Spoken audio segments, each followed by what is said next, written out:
Hi, my name is Guy Kinnings. I'm the CEO at the European Tour Group, which is a golf organisation overseeing 4 tours. And of course, we also run the Ryder Cup.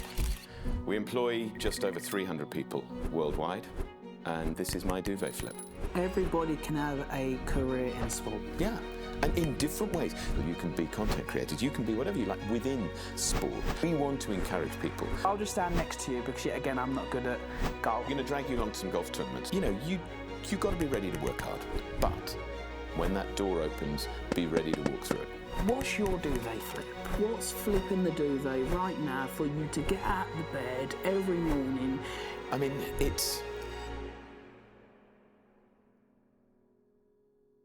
Welcome to my duvet flip. How are we? I'm very good, Jack. Thank you for having me. It's sunny outside, even though this morning when I woke up, it was like you couldn't see anything. It's beautiful out there. I mean, it's really good. So I want to start here because there'll be a number of different audiences tuning in. There will be young people who are entrepreneurs. There'll be young people who are looking to work for organisations. There will be inspiring sportsmen and women. There will be CEOs tuning in. We've now got CEOs and ministers that tune in for some reason. I want to ask you this question. Where did it all start for you? When you first got your first proper job, what was that? What was it doing? And if you could go back and reflect on your younger self with all the knowledge and all the wisdom that you have now, what would you be telling young Guy? I started out although I've ended up working for 35 years in sport, I started out as a lawyer. And there's lots of debates about, because people like the idea of working in sport, and they should. Sport's a fantastic thing to work in. Passion and moments of excitement, it's a great thing to work in. But how do you get there? And people always wonder. And you wouldn't imagine that law is necessarily the obvious route. Funnily enough, I started out in the city here, a great law firm called Freshfields. I was trainee there for 2 years, went on to work in the commercial time, Big Bang, mergers and acquisitions, fascinating stuff. But I'd always got an interest in sport, and there was an agency called IMG, founded by a wonderful American gentleman called Mark McCormack. And he'd written a couple of great books. He'd written What They Don't Teach You at Harvard Business School and The Terrible Truth About Lawyers. And in it, he claimed, rightly or wrongly, that legal training was a very good thing to have for almost anything. And certainly for sport. He had been a Cleveland, Ohio-based lawyer. He happened to stand on a golf range next to a guy at a US Open, and he thinks he's pretty good. And then he hears this guy hitting a ball next to him. He's like, what is he doing? I mean, it's just a different noise, brilliant. And he turns to the guy, and of course it's Arnold Palmer, who a lot of your listeners will not know who he was. He was the guy, kind of before Tiger Woods, who transformed the game. He popularised it, and he was brilliant and charismatic, an amazing guy. And Mark said to him, hey, well, maybe I shouldn't be working on my golf, maybe I should work for you. And he spawned the entire sports marketing business. Everything that goes on globally now started with a handshake on a range there with him. And so for me, it was legal training, and I then got the chance to move on from legal training, go in as a lawyer, and then move sideways with Mark's guidance into golf. It happened to be golf. I'd worked in other areas, but I liked the golf and the golfers I was working for. So for me, that was where it started. I suspect that, you know, what I would have been saying then, because I was starting there thinking, I'm desperate to be a lawyer, but you know what? This is a good qualification to have. This doesn't close any doors. I guess what it would be is to say, just be patient. You know, it's taken me longer, I'm sure, than a lot of your guests to become a CEO, and I've worked in an unbelievable number of jobs and capacities, even in one organisation. And I guess it's be patient, work incredibly hard, give yourself every chance to have things happen. Some that you can make happen, some happen to you. But for me, the most important thing is, and that's where I love the duvet flip concept, because I'm not going to liken myself to someone springing from the bed from my duvet, but I love what I do. I feel incredibly blessed. I work in sport, I happen to work in a sport, and I've never moved around. I'm a one-trick pony. But I work in a sport I love. I work with people I love. I work with others around. And I do flip the duvet to get out there. And the reason is because if you can be lucky enough to work in something you really love, I can't remember, it was one of my clients, I think it was Monty, said to me, he said, you know what, you're a whole lot better if you're doing that something, if you do something you like. Absolutely. And I think it would be, the advice would be, work hard. Aim to work in something that you really enjoy, because if you enjoy it, you'll probably be quite good at it. Absolutely, I can't agree more with that, literally. The word patience, I want you to help me redefine what that means, especially focusing on the next generation, because you use the word patience, and I agree with you. I'm really impatient because I'm so passionate about helping the next generation. Leo and I have set up a mission that we want to help 100 million people globally every year. Yeah, we've done about 7 million. Yeah, in terms of career advice. Yeah, but we now need to obviously track that, target that, and make that a really more defined. So when someone says, "Okay, how many people in this road?" we can tell them. We can't do that yet, but we will. Patience, I kind of probably hide under the duvet. But I understand the importance of patience. And as I've got a little bit older, a little bit more wise, and I've still got a lot to learn in the world, and a long life learning. And when I meet people like yourself, I learn a little bit more, and I become a little bit more patient. Why, if we were just take the word patience, why can that be a superpower when someone's starting their career? And how does one train patience when you're quite naive to the world, you have your lack of experience? I see people come to us and they want to be CEO overnight, and that just doesn't happen. Help me redefine patience to make it cool. It's very interesting because it's almost a generational thing. As you said, and I think what you guys are doing is great, and the fact you've touched that many people is really impressive. But as you said, you're under your duvet and you're impatient. And we have a wonderful, unbelievable workforce, lots of different ages. I said goodbye to someone yesterday who'd worked for 39 years in the same organisation, and I met someone that was introduced to me who was just starting. 39 minutes. First week, and he had been, post-COVID, in his room, working online, in the office, for the first time, eyes wide open, loving the experience. But it is a generational thing, and particularly when you work in an area that people are passionate about. There are a lot of people who work in sport because they love that individual sport, or they love sport in itself, and they want to get ahead. And just as you're saying, they don't want to wait. They want it to happen. They want to be CEO overnight. They all want my job, and that's fine. I love that. I love ambition and whatever else. But I think the advantage, and I love that because I'm now sitting there in a position where I'm enjoying what I'm doing, able to delegate more than ever, look at what and why and how it's happened. And it's the recognition that along the way, you can make certain things happen. Other things you really can't. And you just need to be ready to take advantage of them when they happen. And I'm sure there are lots of people who sit there, go, I had a plan. Followed it absolutely to the letter. I knew what was going to happen. I think they're retrospectively just changing that. I think there are certain goals you want to have, certain values you want to bring, certain approaches, be honest, be straight, work hard, park the ego, respect others around you. All those things are a given. If you do that and you work in an area, and it may not happen quite as quickly as you want, but if you are patient and you mix that balance of ambition to get to where you want to, respect those who are in those positions already, and it is difficult to do, but I think if you do that, then you will find good things happening.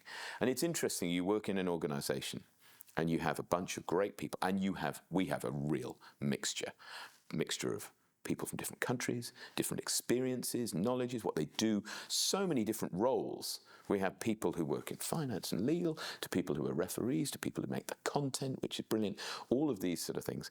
And you recognise that they all come with different views and different goals.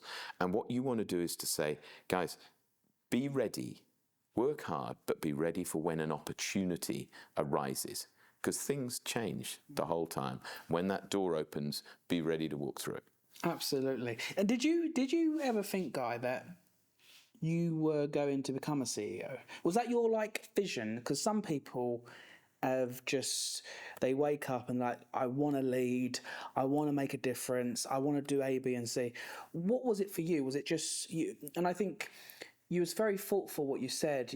If I go into law, that's a good standing, because actually, wherever you look around, there's a legal contract that's been put into place somewhere for the electrics of this building, for instance.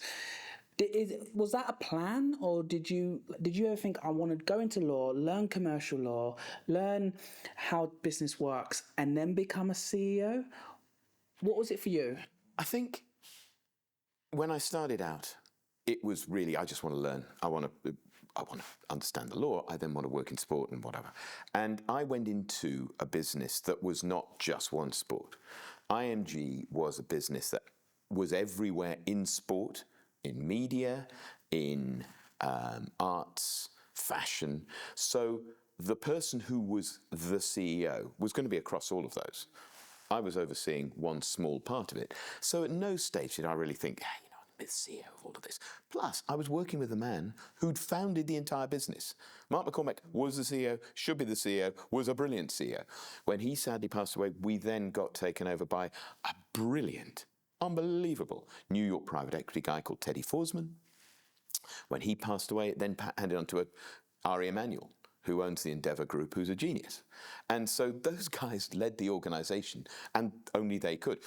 I was more than happy to oversee the role that I did within that, which was kind of CEO in my little area. I was the golf guy. I was global head of golf, and that was fine, reporting into that.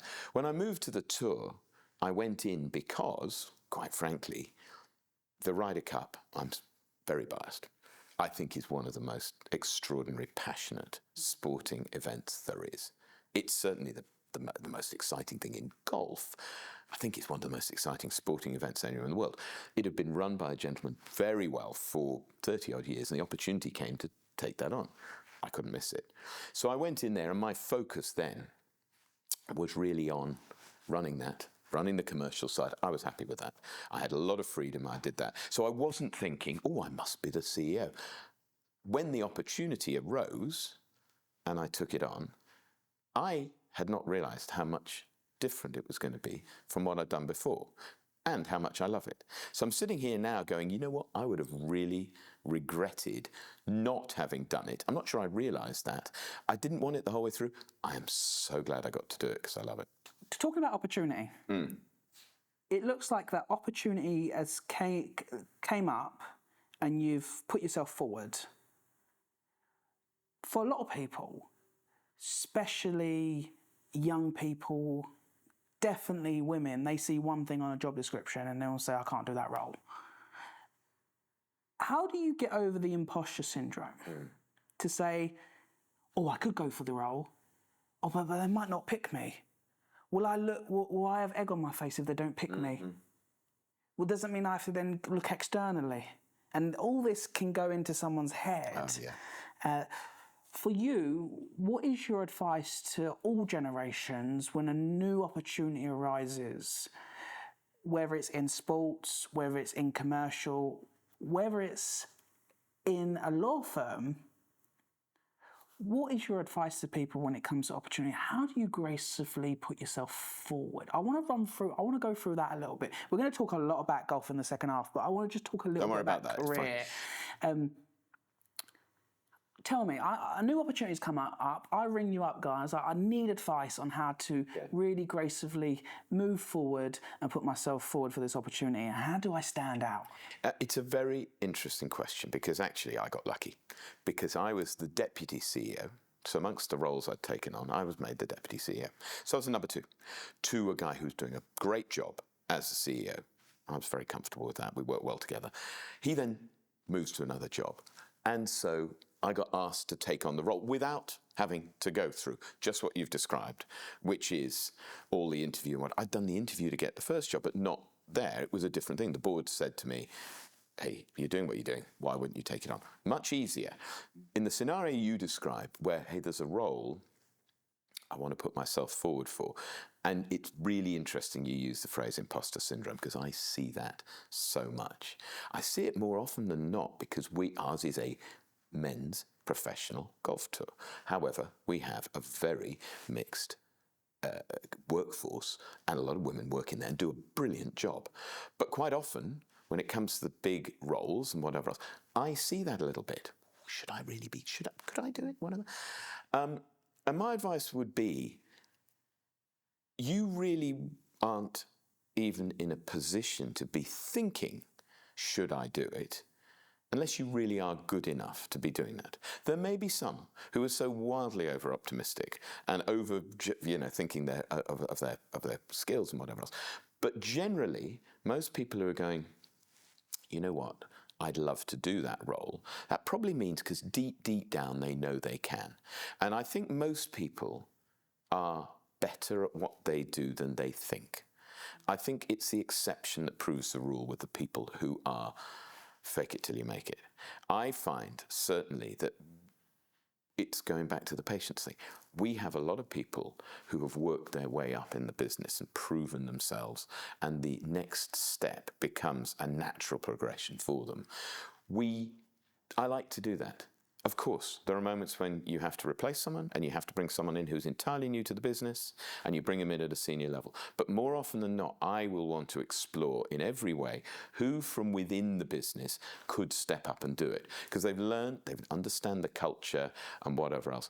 And generally, I think you're right. I think people do, I'm not sure I'm good enough, am I really? I think most people are, if they've worked there long enough, they don't recognise the fact they're being judged every day. I am forming an opinion of every employee I come in touch with every minute of every day in there, and I'm thinking, was that impressive? Is it he, she doing well there, whatever? They wouldn't be there if they weren't passing that daily test of competence. And if they are if it's in their minds, you know what, I could do that role, then my advice to them would be, go for it. And don't be deterred if you get knocked back. When I wanted to work in sport, I must have applied 3 or 4 times. And every time I applied, I want to work in this sport. And they said, well, what's your experience? Well, I worked in the law. Yeah, but what experience? Oh, I don't have any experience. Oh. And in the end, I recognised that the only way in was to go in as work as a lawyer and move sideways. And that's what I did. And I think people, go for it. And you will learn from the experience. You'll be better equipped next time you go for it. And don't be deterred, because if you don't get it that time, that doesn't mean people think any less of you. In fact, I think more of someone who's applied and doesn't quite get it. And you think, well, next time maybe for them, but maybe over there. And so I love to see people who want to get ahead and a bit of ambition. I love that. I love that. We had the CEO of Citibank UK on, and she said, fake it till you make it. Have you ever faked it till you made it? And how much is that in the way you behave compared to your skill set? I mean, and I would not disagree with her, because clearly she knows exactly what she's doing and has succeeded very well with it. From my perspective, in a sense, it's not the way I like to do it. I prefer to make sure I'm dull. I just be ready to do whatever's required. However, I work in a sport, and it's a sport I love. But as I said, I'm not a great player. I love it. I play with the family, I play with mates and whatever, but I'm not great. So when you're standing in front of some of the greatest players that have ever picked up a golf club, and you are giving them career advice, commercial advice, I wouldn't be helping them with their swing. But in every other aspect of their professional, personal lives, my job as an agent was to give them advice. As the CEO of the tour, it's my job to know all of my members. I work for those players. I need to know them. I need to understand how they play. I need to understand them personally. I need to understand their families and motivations. And there's an element to which every time I'm standing there, I'm thinking, I really hope they don't have to see me swing a golf club. Actually, maybe they'd be reassured, because it would show that I haven't been spending a lot of time on the range. But there is an element to which you're going, I am not a brilliant player. I am standing in front of you, and you are a brilliant player, yet I'm going to give you some advice. So there's an element of doing that. But then that's where I've always said, guys, I know my role. Know your role. I know your role. I know my role. I know what skills I can bring. I'm not going to try and involve myself in areas that I can't do, but I will find someone who can. And if you need help here, we'll bring someone in. If you need here, we'll bring someone in. So it's just kind of knowing what you can do. Don't overstate it, and don't be afraid to say, I really don't know. But I know someone who does, and bring it in. And that's where great managers come in. They bring people in and on the areas of expertise rather than trying to pretend they can solve everything themselves. You saying it's okay to say, I don't know, is just gold. Because you see it time and time again. I use this saying that a former mentor said to me, go from having all the answers to all the questions in everything you do. Yes. Because as soon as you do that, you do become the expert around the table. Because actually, you might not have a bloody clue what's going on. So I was appointed to the advisory board for Co-op, the retailer. I have no idea around food. Yeah. But they wanted me on because they wanted the top floor to understand the shop floor and how do we get diversity across all the stores. And most of the people they hire are young people. And I'm walking in there and I know who said no to the opportunity. So I'm their number 2 who said no to the opportunity, which I love being the underdog. But I went into those meetings thinking I'm sitting around the board of this £10 billion company and I have bloody no idea. I know exactly what you mean. I created, when I went in on the Ryder Cup, I said, this is a wonderful event, maybe one of the biggest events in the world. But you know what we could do with some help, some advisory work? We created a committee. And I am sitting with people who have run Wimbledon, run rugby, run the English Premier League, run captain Ryder Cup teams, and maybe some of the greatest private equity financiers. And I look around the table, I think, wow, these guys, they know what they're doing. But of course, the reality is, and it's where I'm sure they were looking at you going, well, look what you bring, and you didn't, you know, you're playing it down. The reality is everyone brings something to it. I brought a little bit of golf knowledge. They brought all the other knowledge. And that's where the magic happens. Because if you get it right, just as they put you on that board, if you find people who bring different views, perspectives, knowledge, experience, and you empower them and say, no bad questions, whatever you say. And by the way, if you don't understand, because we all speak in code, we all use acronyms, we all go, well, you know about this, and they're like, no. But if you can make it that sort of environment, that's where real magic can happen. I agree. When you surround yourself with diversity, your world gets bigger. Exactly. And different thinking, different ways of looking at stuff, right? Hello, Otto Sergey. Hello, Mr. Alexander. Are you looking for a credit card? Oh, he's good. With Otto Sergey's handy credit card feature, he'll check your chances of approval before you apply, without impacting your credit score, taking the guesswork out of finding a credit card. Simples. Hey, that's my line.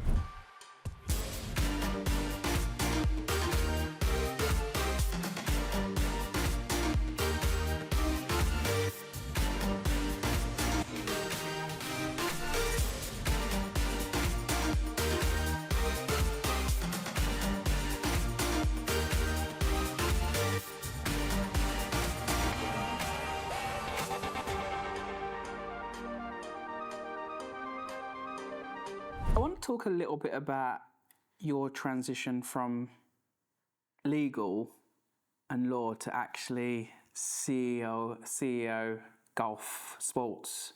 Like, what was one of your biggest life lessons there? Like, you know, you coming up to a year in a couple of days as being CEO. If you were to take a step back now and you had to write, what did I learn in a year? What was something that has really stuck with you that you didn't know a year ago, that you may have been a little bit naive to, or just because you didn't have the role or the experience? What was something that you now know? It's very interesting because having worked around and been lucky enough to work closely with a lot of CEOs in different roles throughout my career, I had, I think, thought that I was going to be able to transition from being a deputy and taking a fairly senior role into the CEO role, and it would be seamless. And in a way it was, in the sense that I knew the subject matter. I wasn't coming to something new. I was working in a sport that I knew and all of these sort of things. But what I hadn't expected was actually how different, I think if you do it right, how different the role is as CEO. And I think the biggest lesson to learn, and I don't think there is a course you can go, how to be a CEO. I think you pick it up along the way. I don't think there's a sort of, you know, hey, go away and it's not an come back. piece There of isn't furniture, really, is it? Like instructions. So when I was looking, I was thinking, you know, I know what we need to achieve. I think I need to know how we can help get there.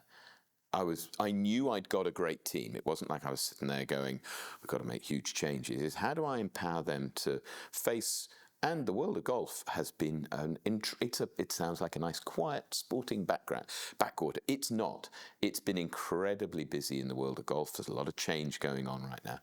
And I had this team, and I knew we were having to get through the job of putting on just under 100 tournaments around the world, one of the biggest in the world, and deal with all the challenges. How was I going to do it? And the thing that I guess I found that's worked best, but almost surprised me, that is you have to give up a lot of things that you love. The things that you love doing, the things that you know you're very good at, actually you need to empower other people to step up and do those. And you need to find that new role. And you need to be ready to, and I've never been terribly good at it. I've learned over the years to delegate. And actually it helps if you've got really good people. But I guess for me was understanding, what is the role? It's the bigger picture.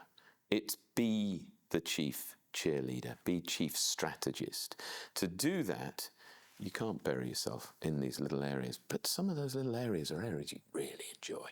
And actually being willing and able to give those up, bring in people, empower them to do it, and help growth with that, will then allow us to do what we needed to do. And I suspect that's probably the area that I was least expecting. I thought it was going to be an easy transition, and actually recognizing that to do it properly, you really need to give yourself that ability to look at the bigger picture, the long-term strategy, and empower others, everyone within the business in some way to do their jobs better. And do you have an on and off switch as CEO? Because sometimes you can find yourself, like, I've recently moved over to this area, and I'm walking around Battersea Power Station saying, "Oh, why did they do it like that? They should do it like this." And is that a bit? And you get into, like, they've called, I don't know if you've been over there, but they've called the food court arcade. I thought it was actually an arcade. I was like, oh well. Why have they called the food court an arcade? I was up there ready to play. So you're CEO of the world. You're just checking it's it just and improving it. I like that. That's good. How do you improve it? But then understand I have a role, and actually I probably have no bloody idea, and there's a reason why they've done that. How do you switch on, switch off? Like you said, when you're standing next to the golfer, that they're the expert at the swing, but you can give them advice on the commercial, the legals, and also be the cheerleader and say, "Go on, you're doing great." How do you know when to balance? Well, what I should really be doing is immediately ship in my fabulous wife and 3 kids, and they can tell you if I've got an off and on switch. They'd probably say no, but actually, it's a really interesting role to have, because one, let's be honest, I get to work in sport. That's a true blessing. I'm so lucky. Any of us who work in it, we're incredibly lucky. We work in something we love. And sport happens all the time. Our golf tournaments generally run from Thursday to Sunday. So it's not really very good to say, Friday night, I'm off. So one, you've got to be available. If you're going to do the job as a CEO, you want to find a way of prioritizing and finding time for my wife, who, bless her, is nearly 30 years of marriage, 3 kids who are wonderful, and finding time for them. I want to make sure I do that. But at the same time, our tour goes on for, I think we take a week off for Christmas, but the rest of the time it's a wraparound season, and we sometimes have 3-4 events happening together in 1 week. And so you've got staff all over the world. It's an outdoor sport, so things happen, like floods and this and that and the other, and you think about the number of things that can happen. And whilst I've got utterly brilliant people to deal with them on the ground, right now, one of our tournaments is running in New Delhi, in India. We were in Singapore last week. We're off to the Masters, not a house, but a tournament we're going to. So these things are going on, but I need to be available. But understanding that if you've delegated enough, people will be empowered to make the right decisions. Trust them. Let them know. Guys, make that call. That means they don't need to come in and check in with everything. But for me, I've always operated in a way where I like to know what's going on. I might not try and influence. I've learned to try and step back. But I prefer to know. So what I've always done is been a really early starter. If I can get up early, I don't mind getting up early, and I get stuff done that doesn't impact the family. So I'm going away next week on holiday, and I'll be focused on them. but I'll get up early to do some stuff. I'll find some time later in the day. So it's probably, what it's showing is I haven't got an off switch, which is embarrassing, and I really should develop one. But overall, given the nature of that, and then we have to remember, it is sport, it's entertainment. It isn't brain surgery, it isn't rocket science, it isn't something like that. But it still needs to be run right. If we are going to do the right job for our members, our broadcasters, our sponsors, our fans, more than anything, I want to make sure it gets better every day. We want to have run great tournament, and next year it's just a little bit better. And we do something a bit different, whatever else. If you're going to do that, it needs full attention from everyone. I love my team to be able to get away from it. I'm not going to go bothering them, but I always say to them, if I've got a real emergency, you may just hear from me, but I will respect that it's only in a real emergency. So you don't have a off switch because you love what you do. And if you was looking for an off switch, there's something wrong, right? Well, I think there are people who can probably do it better than I do. I'm sure there are those who'll go, that's not very healthy, just have that off switch and go in and do it. The difference is for us, as I said, it's just in the nature almost of the business. You know, there's stuff going on pretty well every week of the year. And therefore, in a sense, if you're going to do it right, I am only going to be a CEO for a certain amount of time. On my watch, I would like to make sure I keep an eye on things while it's doing. I'll have plenty of time when it won't be my responsibility and others can deal with it. So I don't mind giving it my best while I've got that responsibility. You mentioned off camera that the participation and the audience, whether that's at the range or whether that's in a video game, that it's just growing. The golf sports and golf. Why is that? Why are we seeing that? And why are more people engaging with the sports? Well, it's really interesting you ask that because you say golf, and people have a perception or have had a perception. It's not football. It's not the global sport. It's guys in terrible jumpers, you know, down at the golf club and whatever else. And that's how it was seen.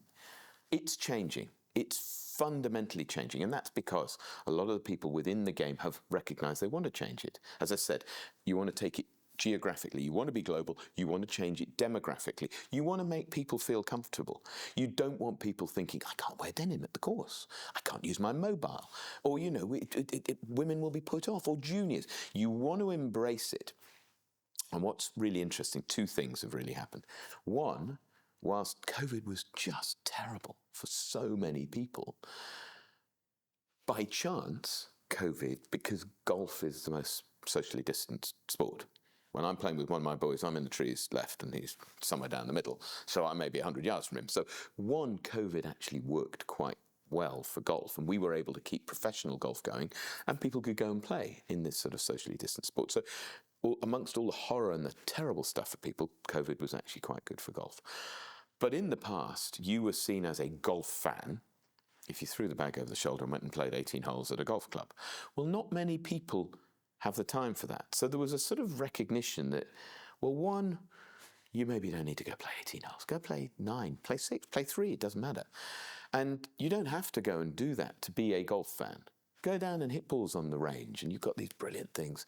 TrackMan, Top Golf, you can see all of these things that's going on. Go and have that experience. Gaming, simulator golf. In Korea, most people finish work, go to a bar, hit golf balls into the range. 40% of them will never go and play on a golf course itself in green grass, but some will. So I think what's happened is the sport's evolving. I think people have recognised that it's become something that's an appealing thing to do. It's more, you know, people can go and have fun with their mates. You can go and have 3 or 4 hours to chat with your kids. You and the wife can go and play. And it's a unique skill set, and we're lucky because handicapping system, I can play with Tiger Woods. He has to give me a lot of shots, but I can play with Tiger. If I drive against Lewis Hamilton, I'll not be able to, you know, compete there. I certainly couldn't knock up against Novak Djokovic, but you can play golf because of that. So you have that ability because of the handicap system. And in our business, the Pro-Am is this unique skill where people who sponsor the event get to go and play with their heroes. So on the Wednesday of a tournament, before the Thursday, Sunday, they go out and they spend 3, 4, 5 hours with their heroes. So the game is evolving. It's being, I think, more appealing to people, and that's our job.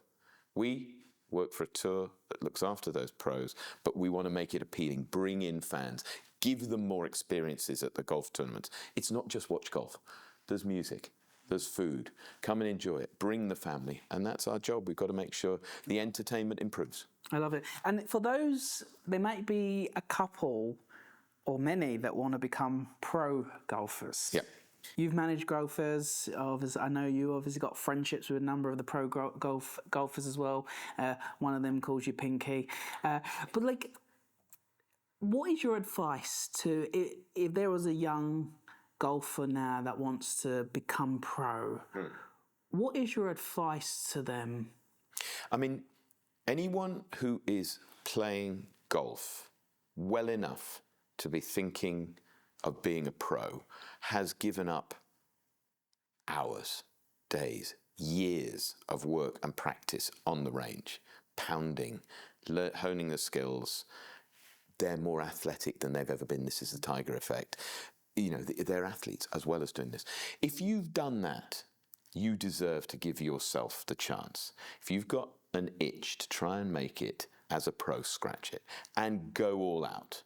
And it's the same in anything. If you're good enough, give it a go. But I think what I would say to all of them is go with that. Be single-minded. Do everything you can to achieve your dream. Go as far in the game as you can. But also recognise, which hasn't always been the case, that actually golf, and I say golf, but equally sport, is something that you can work in a lot of different ways. And people who are very good golfers can often go and do brilliant jobs elsewhere or work within the sport that they love. You can be lawyers, you can be accountants, you can be marketeers, you can be salespeople, you can be content creators, you can be whatever you like within sport. And therefore recognise that you have a passion for the sport. Work as hard as you can to go as far as you can in the playing of the game, but realise it's not everything.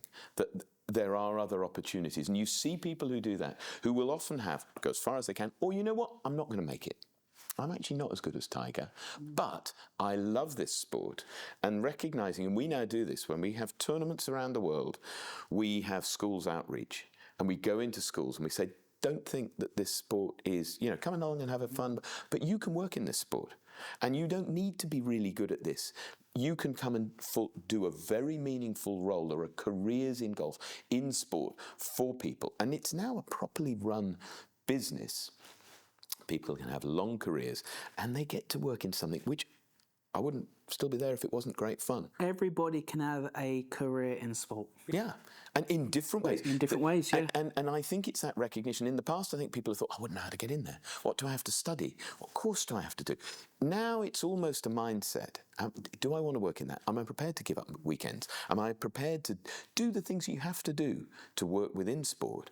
But if you are, huge opportunities for people. And we want to encourage people from every demographic. We don't just want people who've played a golf club and learnt the game that way. We want people who've probably never had a chance to be experienced in golf, but like the idea of working in sport and have had a less, advantageous route to it. There's still a way in. That's why we go to those schools, because you want to have different people from different backgrounds working in the sport. As you said, it makes for a better workforce if you get people coming from different groups. As we've been talking, I've been listening, I've been inspired off camera. You're the same off camera than you are on. I like that, and that's one of the first things I look at. Are they like they are off? And you are. You're just genuinely a good guy. Thank you. I really mean that. I don't say that lightly. What do you think has made you so successful?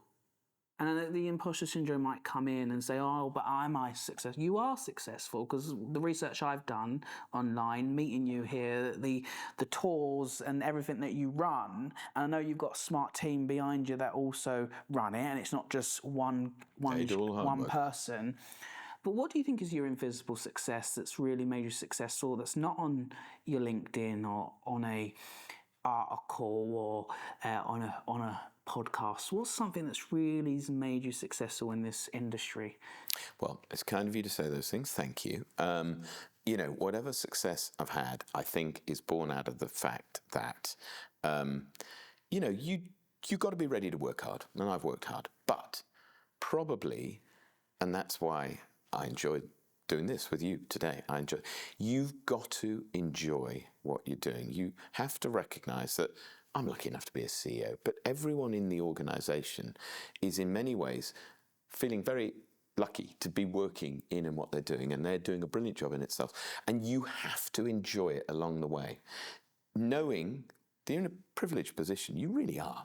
You know, you get to work and see amazing things. I have witnessed extraordinary things within the world of golf. I've seen people do amazing things. I've been to extraordinary places around the world. I spend, as you say, imposter syndrome, occasions going, what am I doing here? How did I end up here? But everyone does that. And I see it through the eyes of some of the guys in the business. And you can see them standing there on the first tee at a Ryder Cup where there's no atmosphere like it. Or standing there at Augusta National, which is one of the most beautiful places in the world. And you can see that look in their eyes. And they are loving it. And they're going to go home. And they're going to go to the pub with their mates. And they're going to go, you never believe this. I met Rory McIlroy. And he did this, and I saw that, and I did it. And all of these things, you just want to make sure you enjoy every moment, because you're lucky to be there. It won't last forever. Enjoy it as you go. Make the most of it. And make sure everyone around you has the same mindset.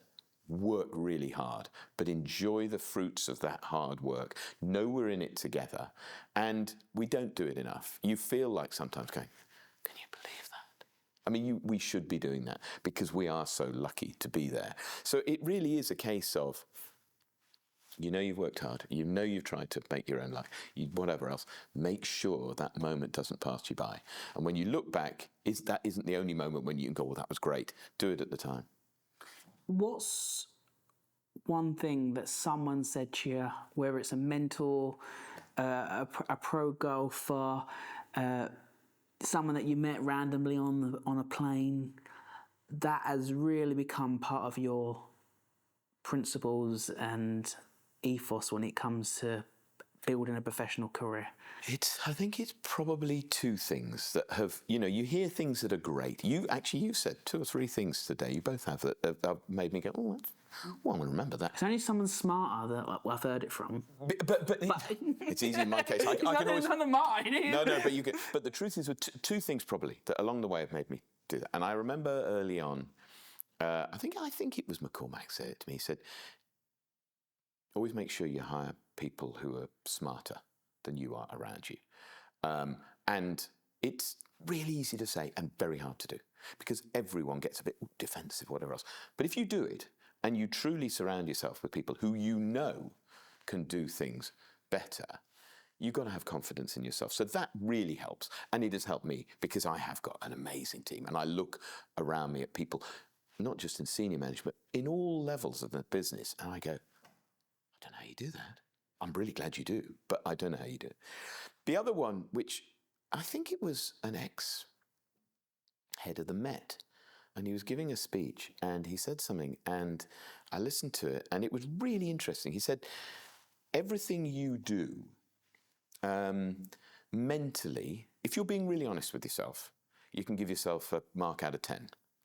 So you're going to sit here and go, well, you know what, I'm not so good over there. I'm maybe a 3 or a 4. But you know what, I could be a 7 or an 8 over here. Mentally, all of us think, 3 or 4, how embarrassing. I will pour all my energies into improving myself in that area. The reality is, there may be a reason why you're a 3 or 4, and you pour every bit of energy into that, and the best you can do is get yourself to a 6 or a 7. Look at your 7 or an 8. That's where your greatest work on making that a 10. And as he said it, I thought, you know what, be honest. Be honest with yourself. I'm really not very good at that, but she is. And she can do that. But you know what? okay at that. If I really, really work on it, then I can become really good at it. And it's just a case of being disciplined enough to be, and honest enough to say to yourself, you've got to hope to find a few 7 or 8s. Yeah, or having the people around you, to be honest, right? I call it the grey elephant. When That's you're too true. close to the elephant, all you can see is grey. You have to step away from your own elephant to see all perspectives. Because if you can't, then all you see is this grey. And if you can't, because you're stuck in the mud, you need to have smarter people around you to say, Jack, you're seeing this completely wrong. Pull you away from the elephant. Look over it. One of the most interesting things, and I remember hearing about this, I didn't know what a 360 evaluation was. I got told we should do them. They described it to me, and I said, what, you're going to get analysed by all your colleagues? I went, doesn't sound very nice. Anyway, it's a good thing to do, so we did it. And I remember getting the report back, and it's human nature. So what you do is you get a page of, these are the things that people don't think you're so good at. And then you get a page of these are the things people think you're pretty good at. So you ignore all of those, because obviously you don't want to see that. So all you want to do is have a look at what?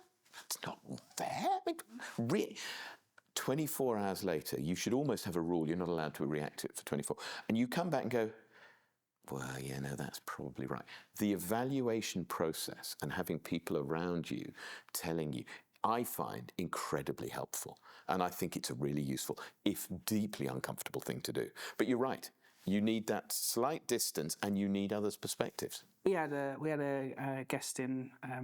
You're obviously the second guest on the show, and we always ask for feedback. Like, be honest with us, give us feedback.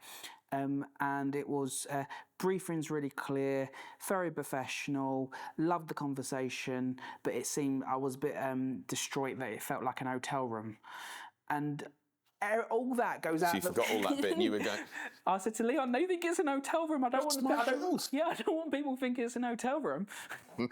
So that's all you looked at. Yeah, and I was like, and then you came in today, and you went, "Oh, it was easy. It's like, but that's the only thing. You look at the hotel. What's making it look like an hotel room? Is it the Twinings box? But it's it this? Is it it's that? human nature. And you end up. and all this good stuff, which for people forget. fail to do, the briefings, making it, and it's the hotel room. And then I'm sitting there, I can't change the hotel room. Because the hotel room... But you did, though, didn't you? You did, secretly. I mean, that's the truth. You looked at it, and I did my... And then you go back and go, actually, if I really listened to that, maybe I should do that more and I should do that less. And it really helped. We did two things. Leon message saying it might look like an hotel, but it's not.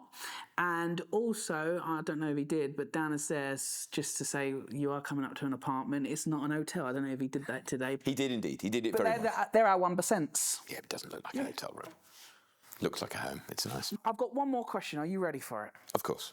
What's your duvet flip? What's flipping the duvet right now for you to get out of the bed every morning, being happy, doing your professional career and keep going? I mean, I should have thought about it before. The reality is that at the heart of what I get to do, we as a business get to do, and it's a terrible thing to say, but you get a little blasé about going to truly amazing sporting events. For 35 years, I've got to go to some of the most amazing places around the world. I mean, I couldn't have been luckier. So in a sense, that becomes a given. It shouldn't do, because every single time I should be going, I'm getting out of bed because I'm going to this or to that or whatever else. But for me, because the newest thing for me is being the CEO, I actually find that I've been travelling here, I'm going there, I'm doing all the things that everyone thinks is great, and it isn't so great sometimes because it takes you away from your family. And I'm very lucky. I've got a very understanding family, and they would be the main reason it'd be duvet flip. I have to do something for the kids, I have to take the missus to this. That aside, professionally, for me, when I look at the diary and I'm back, I've got a day in the office. And I haven't got just 37 different phone calls or all of these meetings. I've actually got time to get in, amble around in the office, go and chat to someone and ask someone about this and whatever. And I love that. Don't get to do it enough. But for me, the duvet gets flipped most if I'm thinking, I'm going to get in early. I'm going to get some of those irritating things out of the way and then just go around and catch up with people.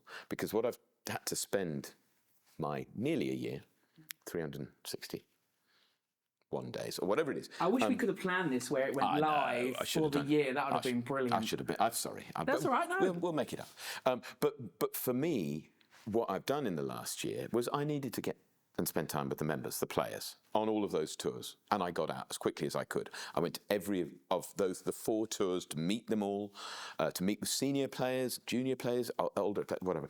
But also get to know all of the staff in the different groups and understanding them.